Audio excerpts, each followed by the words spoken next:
Good morning, guys. It's Andrea. Welcome to the Codex Club YouTube channel. Penny and I are here, and I took the weekend off essentially because it was Mother's Day, and it's really important to me.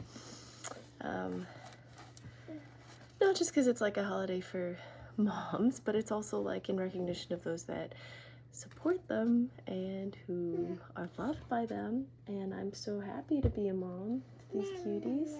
Mom. And the whole weekend was just surprisingly really nice. Yeah, mom. So I hope it's okay that I took those days off. So I'm gonna play catch up. I'm gonna do May 13th, 14th, and 15th. It's like, yeah. Sorry. So I'll do timestamps in the description. So if you were watching and you just want to see one day, you can skip ahead by clicking the timestamp. I want to say thank you for tuning in and welcome. We've had a lot of new viewers since this playlist started, so I really appreciate you guys being here, and I hope that you like the stuff. Comment, let me know if you have prayer requests or any ideas or things that I should be doing. All right, I'll get right into it. May 13th. We know not what we should pray for as we ought. Romans 8:26. Much that perplexes us in our Christian experience is but the answer to our prayers. We pray for patience, and our Father sends those who tax us to the utmost, for tribulation worketh patience. We pray for submission, and God sends sufferings, for we learn obedience by the things we suffer. We pray for unselfishness, and God gives us opportunities to sacrifice ourselves by thinking on the things of others and by laying down our lives for the brethren. We pray for strength and humility, and some messenger of Satan torments us until we lie in the dust crying for its removal. We pray, Lord, increase our faith, and money takes wings, or the children are alarmingly ill, or a servant comes who is careless, extravagant, untidy, or slow, or some hitherto unknown trial calls for an increase of faith along a line where we have not needed to exercise much faith before. We pray for the lamb life, and we are given a portion of lowly service, or we are injured and must seek no redress, for he was led as a lamb to the slaughter and opened not his mouth. We pray for gentleness, and there comes a perfect storm of temptation to harshness and irritability. We pray for quietness, and every nerve is strung to the utmost tension, so that looking to him, we may learn that when he giveth quietness, no one can make trouble. We pray for love, and God sends peculiar suffering, and puts us with apparently unlovely people, and lets them say things which rasp the nerves and lacerate the heart. For love suffereth long, and is kind. Love is not impolite, love is not provoked. Love beareth all things, believeth, hopeth, and endureth. Love never faileth. We pray for likeness to Jesus, and the answer is, I have chosen thee in the furnace of affliction. Can thine heart endure, or thine hands be strong? Are ye able? The way to peace and victory is to accept every circumstance, every trial, straight from the hand of a loving Father, and to live up in the heavenly places above the clouds in the very presence of the throne. And to look down from the glory upon our environment as lovingly and divinely appointed. I prayed for strength, and then I lost a while all sense of nearness, human and divine. Mama. The love I leaned on failed and pierced my heart. The hands I clung to loosened themselves from mine. Oh, Pen. Yeah, that's you. Yeah. But while I swayed, trembling and alone, the everlasting arms upheld my own. I prayed for light. The sun went down in the clouds. Hi, Penny. Doesn't it just look like the whole world is in those eyes?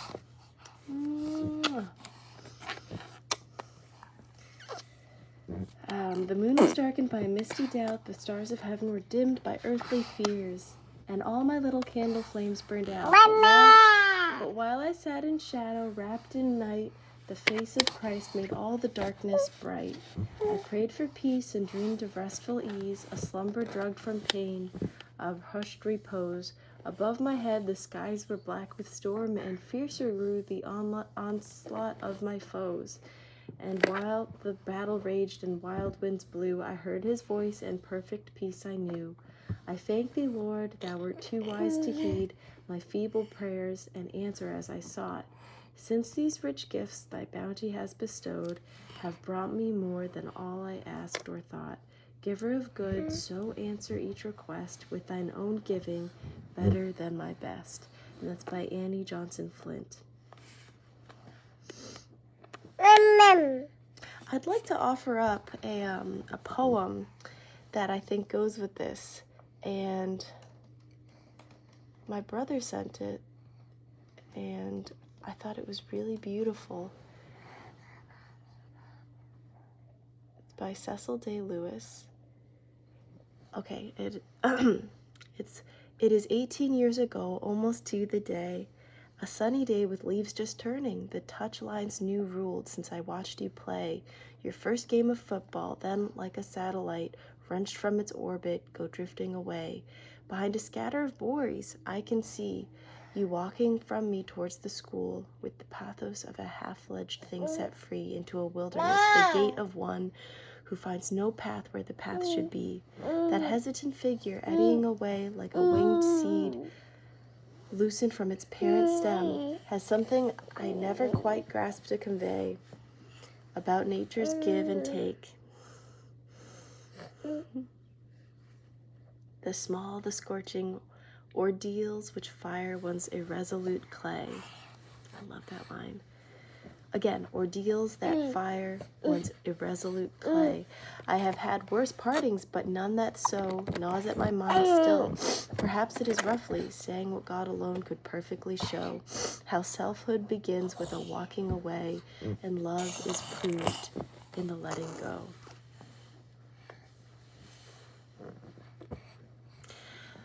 One thing that Mark remarked on when we were talking about Mother's Day, because one of the candles he gave me said something about, like, thank you for all your sacrifices, your kindness, and on the sacrifices part, he was like, I feel like you gave up this life in New York, your acting, a lot of different things that you had going on, to, like, move to Maryland, not really act anymore. You put your kids first every single day, and it just really struck me that, like, somebody's seeing it, like, I never really thought about those things as sacrifices, but I basically told him, like, how sad would it have been for me to have not done those things and never even know what I was missing. And so perhaps there is something to that. I don't think that any sacrifice I've ever made was for the worse. I think that it was in the pursuit of something better. And I want to remind you guys that life is like that in so many ways. Selfhood begins with a walking away. You're happiest when you're not thinking about yourself. And love is proved in the letting go. It is a very, I think I've talked about this before, how, like, depression makes you kind of selfish. You keep thinking about your own hurt and your feelings, and as soon as you're able to empathize with another person's pain, suddenly you're not thinking about yourself, and you almost become happier because you're able to help somebody else. So anyway, that's my reflection on May 13th. I don't know if I'll be able to, do you think I have it in me to do one more? Maybe two more? Just being a very good baby this morning. The kids were so great. I was so surprised by how amazing you guys were. All Mother's Day. I can't remember the last time they slept in until, oh my gosh. You guys both slept in until 7:30? When has that happened? When? Not in a long, long time. Maybe ever. The both of you? And I was able to take a shower. And Mark surprised me with flowers when I came downstairs. He had woken up before everybody and ran to the store and got me these flowers. Yeah! You want to do your walk? Okay, 1 second. Come on. Oh, I was almost sad for you guys for them to go to work and to know that we would have to go to work today and be apart, daycare and stuff. But It is all good. Look at you go. Do you want to do a roundabout? Let me show you how she's walking. This is just the coolest thing.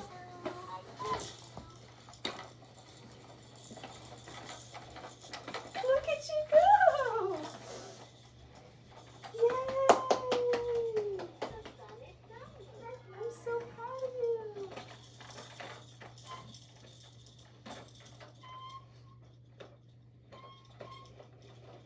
Oh, wow, honey.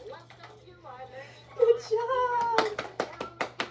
I'm so happy, honey. Oh, you're so amazing. One more time. Oh, okay. But yeah, we made breakfast cookies with oatmeal and in it, and whole wheat flour, and Jiffy's blueberry muffin mix, like all sorts of good things in there.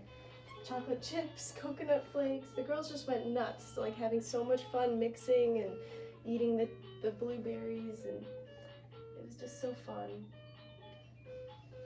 And Mark had also gotten the blueberries along with the flowers that morning, so everything was really fresh and really, really yummy. We had some like really good whole milk that we put in and some Greek yogurt, and it was just delicious. And I've never made that many cookies. I used all our cookie sheets. We filled up the oven, did multiple batches, and just like hung out and danced. We sang Hey Mama by Kanye, my favorite song by him. And we just, you know, went outside, and it was so beautiful. It was kind of hot, but not like too sunny where we were in the shade. And we, you know, gardened. I filled up a second planter. We cleaned out the chicken coop, which doesn't sound like romantically nice, but it actually like really was. Eva had like picked out these flowers for me, and we're gonna call them Fair Margaret, because I think that one of the names for that is like Sweet William or Fair Margaret carnations. Dianthus barbatus. Anyway, I'm not a big flower person, so these are the first flowers that I'm including in our garden, and they look really, really nice, and so I got really into researching them. And Penny's middle name is Margaret, and her grandma, my husband's mom's name, Peggy, is short for Margaret, so it's a really cute little family name. Anyway, I'm sorry for digressing. I was so excited about the whole weekend, obviously, and so I hope you keep understanding why I took the days off. All right, May 14th, let's get into it. In the selfsame day as God had said unto him, Genesis 17:23, instant obedience is the only kind of obedience there is. Delayed obedience is disobedience. Every time God calls us to any duty, he is offering to make a covenant with us. Doing the duty is our part, and he will do his part in special blessing. The only way we can obey is to obey in the selfsame day, as Abraham did. To be sure, we can often postpone a duty and then later on do it as fully as we can. It is better to do this than not do it at all, but it is then, at best, only a crippled, disfigured, halfway sort of duty doing, and a postponed duty never can bring the fullest blessing that God had intended, and that it would have brought if done at the earliest possible moment. It is a pity to rob ourselves, along with robbing God and others, by procrastination. In the selfsame day is the Genesis way of saying, do it now, from Messages for the Morning Watch. Luther says that a true believer will crucify the question why. He will obey without questioning. I will not be one of those who, except they see signs and wonders, will in no wise believe. I will obey without questioning.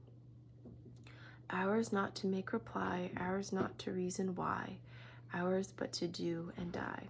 Obedience is the fruit of faith, patience the bloom on the fruit. Christina Rossetti. Did you hear that, Pen Pen? Yeah. Yeah, honey. Yeah. She's so good. She's playing on the kitchen right now. You are such a good babu. Oh my gosh. Little angels. She was sitting in the high chair like so peacefully this morning. And last night too, actually. She had a little chicken nugget and she was just like looking at it very calmly, just being by herself for a bit. But like she's in such a stage where like we're discovering every day that she can like, she signs happy. She says, just now she said vroom on the walker. She's been saying mama, dada, baba for a while now. But she'll say things like, yeah, and no, after we say it, like practicing how it sounds. And so to see her just be by herself and be quiet for a second is like, and be happy. Not that that's something that I always want to encourage, but I was like, just struck. I was like, wow, she's just being happy, you know? She like doesn't want anything. She doesn't need anything. She's just enjoying being with us all together. And it was surprising because it's like every day there's something new, something cool that's happening. I can't wait for her to be walking soon. I mean, the assisted walking is walking, but it's, you know, like, it's so close, and she's so young still. You're so small still. She's 20th percentile for height. 50th for weight, but 20th for height. So she still seems so small to me. Sorry to digress. I feel like I'm just in a really chatty mood because I missed seeing you guys for a few days, and I'm just trying to explain and play catch up and also log for the record like where we were this time, today. I can't believe I'm like a mom for the third time this year. Like it's my third Mother's Day, and not that I'm having a third kid, it's just two. But never say never. Yeah, just so cool. All right, May 15th. I'm sorry to again like digress and chat, but I want to try like sharing with you guys more and bringing back some of that insight and not like rush off just because things are busy. And I've been trying to be more intentional and take my time with everybody this weekend, and it really yielded happier kids, happier relationship, and everything still got done, if I were to urge you to slow it down, trust, like the passage is saying, do what you're called to do the same day. Don't wait, don't put off what you're being called for. Like, this is your time, this is your life now. And it is to rob yourself and God and everyone around you of what's meant to be by delaying with these small other concerns. Like I get so anxious sometimes being like, but what about this? Like, and I realized like a few weeks later, it didn't even matter. Some of that stuff doesn't matter. A lot of work things, like I find out later, didn't even need to do half of it, or it wasn't the most efficient way, or, food for thought. Made little tags for my plants now that we're getting so many cool little things in the garden. Yeah. All right, I'm just gonna get into the next thing. May 15th. Men see not the bright light which is in the clouds, Job 37:21. The world owes so much of its beauty to cloudland. The unchanging blue of the Italian sky hardly compensates for the changefulness and glory of the clouds. Earth would become a wilderness apart from their ministry. There are clouds in human life, shadowing, refreshing, and sometimes draping in the blackness of night. But there is never a cloud without its bright light. I do set my bow in the cloud. If we could see the clouds from the other side where they lie in billowy glory, bathed in the light they intercept like heaped ranges of Alps, we should be amazed at their splendid magnificence. We look at their underside, but who shall describe the bright light that bathes their summits and searches their valleys and is reflected from every pinnacle of their expanse? Is not every drop drinking in health-giving qualities of which will carry to earth? O child of God, if you could see your sorrows and troubles from the other side, if instead of looking up at them from earth, you would look down on them from the heavenly places where you sit with Christ, if you knew how they are reflecting in prismatic beauty before the gaze of heaven the bright light of Christ's face, you would be content that they should cast their deep shadows over the mountain slopes of existence. Only remember that clouds are always moving and passing before God's cleansing wind. I cannot know why suddenly the storm should rage so fiercely around me in its wrath, but this I know, God watches all my path, and I can trust. I may not draw aside the mystic veil that hides the unknown future from my sight, nor know if for me waits the dark or light, but I can trust. I have no power to look across the tide, to see while here the land beyond the river, but this I know, I shall be God's forever, so I can trust. One thing that you guys might not know is that I'm Chinese and that my parents are from Taiwan, and my grandparents, the girls' great-grandparents on my mom's side, are in their 80s. They are still kicking, they're still, they've got good and bad days like most, but my grandpa especially is still very active. My grandmother sometimes forgets things, but they are still living by themselves in the city of Kaohsiung in Taiwan, and my parents are there with them now. They came this morning and they FaceTimed after a 36-hour flight so that the girls could meet their great-grandparents. And I'm so grateful. I don't know if the girls will ever remember it, but I will certainly remember it. They just kept saying how beautiful Lao Da, the older one, was, and how beautiful Lao Er, the second one, was. And Penny kept waving and saying happy, and Eva was saying happy too. I hope my mom and dad explained that that's what they were doing. I never got to meet my great-grandparents. I feel like that's kind of unusual and cool. And it wasn't in person, but we live in this day and age where we can do that. So how lucky. All right, well, thank you guys so much for watching. Please tune in tomorrow so you can see the next daily passage. And thanks again. All right, have a good one.